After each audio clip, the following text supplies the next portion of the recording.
মুর্শিদাবাদের প্রথম নবাব মুর্শিদ কুলি খাঁ তখনও নবাব মুর্শিদ কুলি খাঁ হয়ে ওঠেননি। আমি ১৭০২ কিংবা ১৭০৩ সালের কথা বলছি। সেই সময় মুর্শিদ কুলি খাঁয়ের নাম ছিল করতালাব খাঁ। তখন তিনি ছিলেন বাংলার দেওয়ান।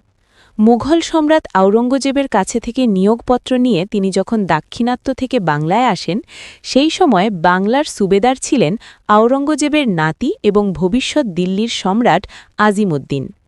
পরে বাংলার সুবেদার আজিমউদ্দিনের সঙ্গে বনিবনা না হওয়ার কারণে দিল্লির সম্রাট আওরঙ্গজেবের নির্দেশে দেওয়ান করতালাব খাঁ মুর্শিদাবাদে চলে আসেন এবং এখানেই তিনি নতুন করে দেওয়ানখানা নির্মাণ করেন এবং এখান থেকেই তিনি সমগ্র বাংলার দেওয়ানি পরিচালনা করতেন।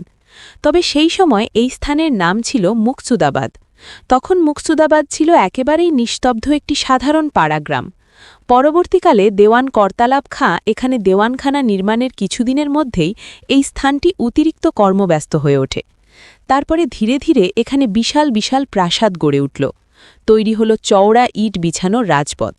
গড়ে উঠল এক বিশাল নগর।